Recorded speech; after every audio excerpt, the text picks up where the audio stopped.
मैं आपको एक बहुत ही मजेदार कहानी सुनाने जा रही हूँ।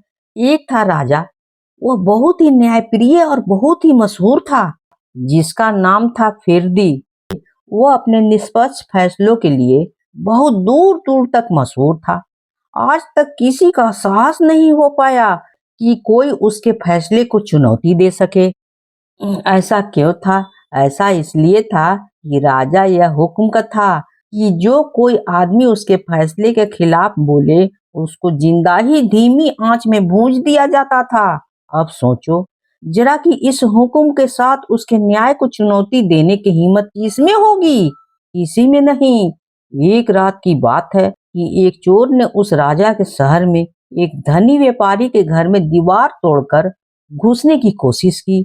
जैसे ही दीवार में छेद इतना बड़ा हुआ कि वो अंदर जाकर घुस सकता था, एक ईंट ऊपर से उसके सिर पर पड़ी, जिससे उसको चोट लग गई।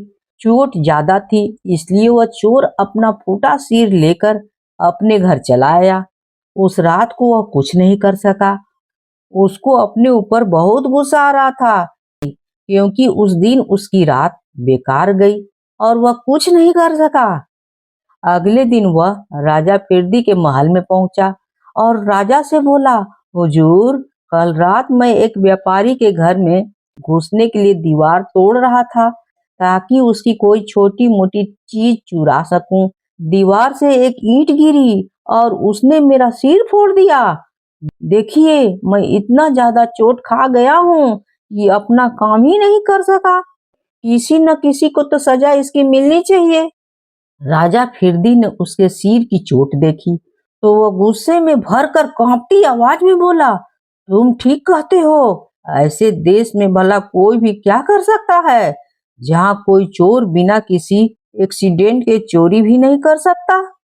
उसने फिर अपने नौकर से कहा, जाओ और जाकर उस व्यापारी को लेकर आओ जिसके घर में इस चोर को चोट लगी है। राजा के नौकर तुरंत गए और व्यापारी को लेकर राजा के पास आ गए। व्यापारी डर के मारे कांप रहा था। उस बेचारे को तो यह समझ में आ ही नहीं रहा था कि उसकी गलती क्या थी जो राजा ने उसको बुलाया। असल में तो हर आदमी राजा फिरदी के दरबार में आपा ही करता था, पर यह व्यापारी कुछ जरा ज्यादा ही कांप रहा था, क्योंकि यह बेचारा बेकसूर था। राजा बोला, व्यापारी, यह भला सा चोर तुम्हारे घर में दीवार तोड़ते समय जख्मी हो गया है। क्योंकि यह तुम्हारा घर तोड़ते समय जख्मी हुआ है, इसलिए इसकी चोट की जिम्मेदार तुम ही हो, और कौन हो सकता है? व्यापारी बेचारा लड़खड़ाती आवाज में बोला, हुजूर, यह सच है कि वह घर मेरा ही है, परंतु मैंने तो उसमें कुछ नहीं किया। गलती उस मिस्त्री की है जिसने मेरे लिए घर बनवाया है। उसने वह घर मेरे लिए ठीक से नहीं बनाया, इसीलिए वह ईंट गिर गई। राजा कुछ सोचकर बोला, शायद तुम ठीक कहते हो, मिस्त्री को हाजिर किया जाए। मैं तो यह चाहता हूँ कि सजा केवल अपराधी को ही मिलनी चाहिए। राजा फिरदी के सामने अब उस मकान बनाने वाला मिस्त्री को लाया गया और राजा बोला, ओ नीच आदमी, क्या तुम जानते हो यह भला चोर इस व्यापारी के घर में चोरी करते समय जख्मी हो गया है, और वह भी केवल तुम्हारी लापरवाही के किए हुए काम की वजह से हुआ है। जब वह दीवार तोड़ रहा था तो एक ईंट उस बेचारे के सिर पर गिर पड़ी।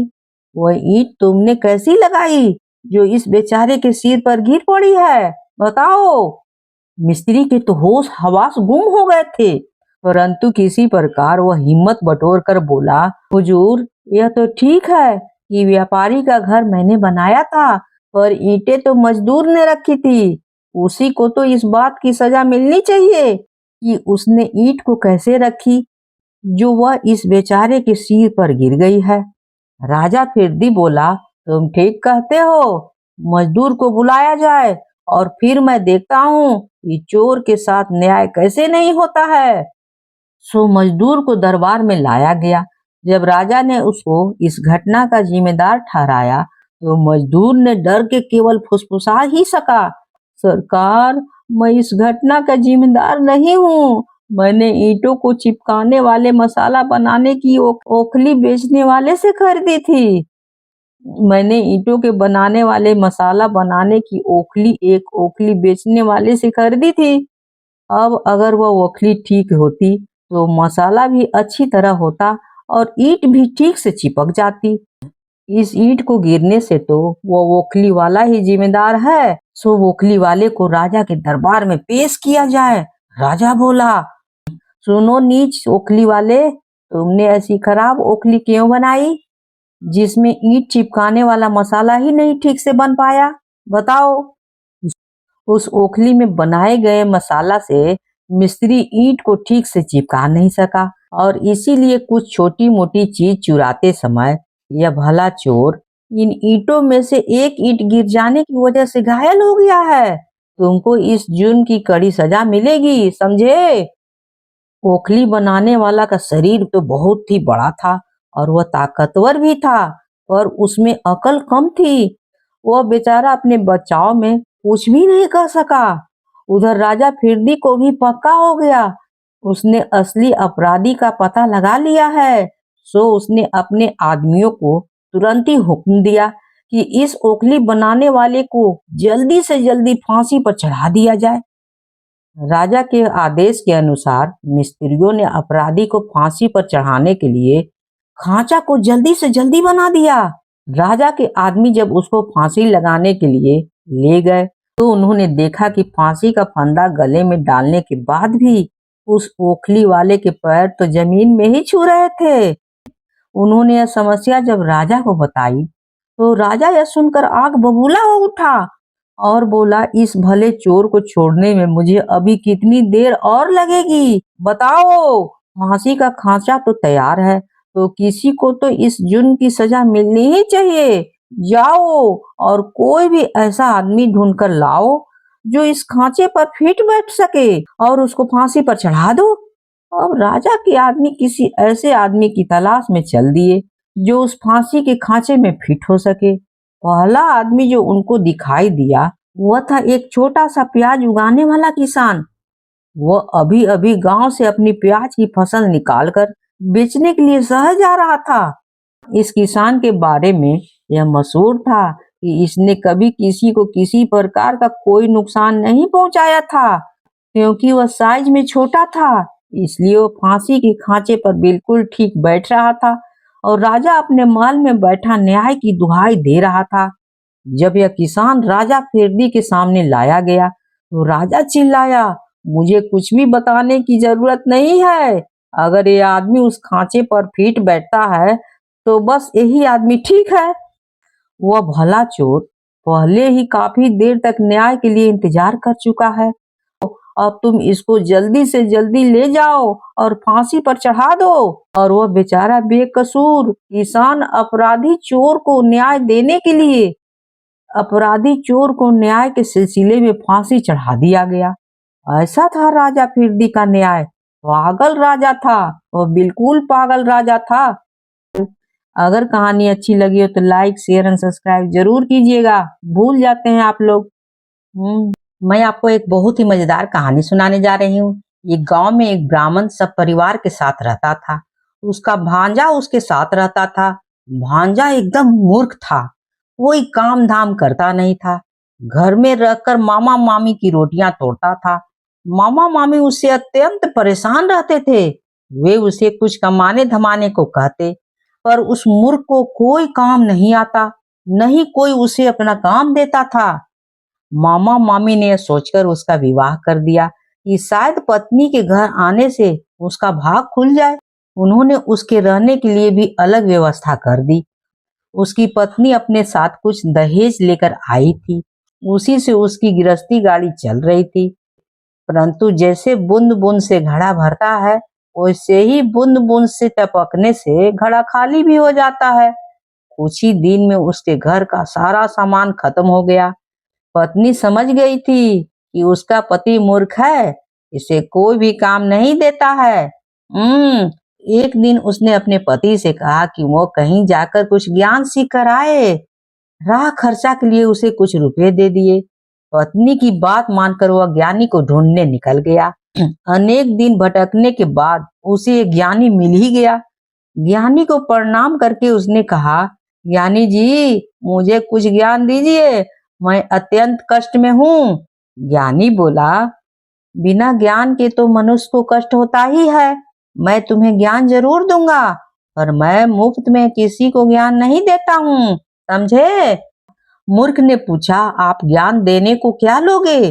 ज्ञानी बोला, ये ज्ञान का 1 टका लूंगा, समझे? मूर्ख के पास 4 टके बचे थे, वे उसने ज्ञानी को दे दिए। टके लेकर ज्ञानी ने पहले ध्यान किया, फिर बोले, अच्छी तरह याद कर लो। पहला ज्ञान यह है कि जिस बात को 5 आदमी कहे उसे सत्य मान लेना चाहिए। दूसरा ज्ञान यह है कि धन मिलने पर किसी को भी उसके बारे में नहीं बताना चाहिए। तीसरा ज्ञान यह है कि पत्नी को कभी सच बात नहीं बतानी चाहिए। और चौथा ज्ञान यह है कि अपने स्वामी या राजा को सच बात बता देनी चाहिए। ज्ञान की चारों बातों को अच्छी तरह से याद कर वह मूर्ख ब्राह्मण अपने घर को लौटने लगा। रास्ते में एक गांव में उसने देखा कि एक जगह भीड़ जुटी हुई है।